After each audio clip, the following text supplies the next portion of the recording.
Welcome. Today we read from St. Mark's Gospel. One of the scribes came to Jesus and asked him, "Which is the first of all the commandments?" Jesus replied, "The first is this: Hear, O Israel, the Lord our God is Lord alone. You shall love the Lord your God with all your heart, with all your soul, with all your mind, and with all your strength. The second is this: you shall love your neighbor as yourself. There is no other commandment greater than these." The scribe said to him, "Well said, teacher. You are right in saying, 'He is the one, and there is no other than He,' and to love Him with all your heart, with all your understanding and all your strength, and to love your neighbor as yourself is worth more than all the burnt offerings and the sacrifices." And when Jesus saw that he answered with understanding, he said to him, "You are not far from the kingdom of God." And no one dared to ask him any more questions.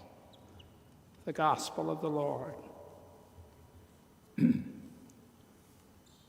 I was thinking of the scribe today and equating it, so to speak, with my grade school experience.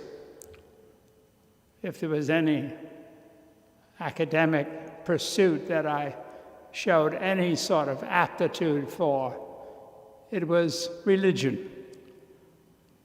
And by that I really mean catechism. We tend to learn our questions and answers over a period of several years. And it stays with me. I know the questions, I know the answers. And as I said, it's my claim to fame. It's my badge of honor, such as it is. English, math, history, well.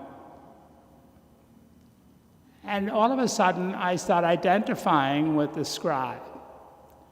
He knew his catechism. He knew the answer to the question before he asked Jesus. He was a good scribe. He paid attention. He remembered. He knew the questions and the answers. And he was a good man, it seems.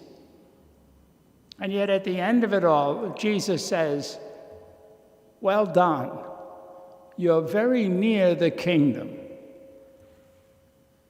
A little disappointing. If I get a gold star for my questions and answers in catechism, you can't do better than that. I'm not quite there yet, I guess, is what I think. And maybe that's what Jesus is trying to stir up. You're good. You know your questions and answers. I give you a gold star. And you're a good person. But you're not quite there yet. And what's missing?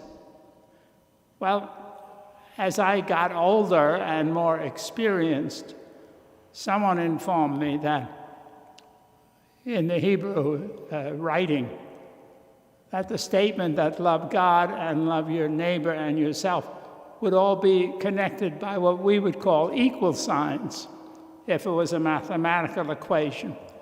They're all the same. And until I understand that, I'm only near the kingdom. I know I'm supposed to love God. And so however I do that, I say my prayers. Love my neighbor. Well, okay with the family. Okay with people in the parish, perhaps. Neighbors, maybe. But beyond that, I don't really think about it. And yet, what Jesus is saying is that if you're going to love God, you have to love your neighbor. And if you're going to love yourself, you have to love God and neighbor. It's all the same. That's where God is discovered, experienced, understood, not in the academic sense, but rather in the experiential sense, the God who is love, then I'm experiencing him day in and day out. But that remains to be seen. Too often I'm good with the words, and I have the right answers. But when I reflect, I find I'm not necessarily mean-spirited towards others, but I really don't make an effort. I don't consciously affirm that I'm going to meet God today. Where? Well, in me, yeah, maybe. But in every human being, under every circumstance that I find myself. I don't even know what they are yet. I don't know who's going to walk in. I don't know who I'm going to meet or bump into. I don't know the circumstances. I don't know the questions. At this afternoon, I have the 12:10 Mass. Then I'll have confessions. I have no idea if 1 or 100 people will come to confession. And I have no idea what they're going to experience. But I need to focus and not look at it as a chore to get done.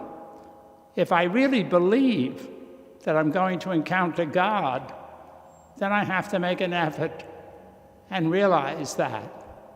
It changes, not necessarily my response or my answer to the people who might have questions, but my acceptance of them, my respect for them, maybe even my patience if they're difficult, and maybe just with myself. I won't be put out wondering how many more are waiting outside. I really like to get going. All of those human experiences are part of relationship. And unless I focus and try to elevate the quality of my relationship from just the here and now, just getting through it, just being tolerant, just being a passively pleasant person, but being one who loves, being one who sees God and worships God, that's a whole different ballgame. And maybe that's what Jesus was talking about. You're a good man, Mr. Scribe. You have all the answers. You understand them. You can even teach them. But I don't think you're quite living them yet. I don't think you've allowed what's come into your mind to kind of perk down and touch your heart and let you see yourself and all the people with whom you come into contact, whatever the circumstances, as moments of encountering God. That's a whole different approach. It's not rules and regulations. It's not formula.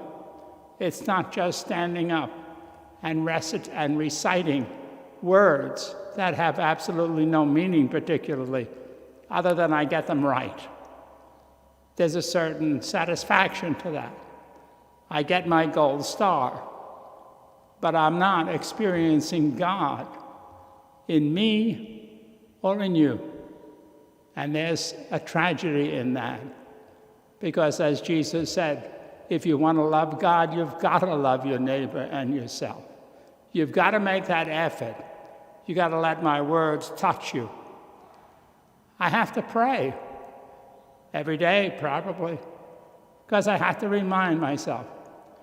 I'm really good at remembering me and what I need and my comfort zone, but I don't always have the edge, so to speak, to be aware of others' needs, to be patient and loving, not to see just the human being there or in myself, limited though we all may be, but to see the living and loving God.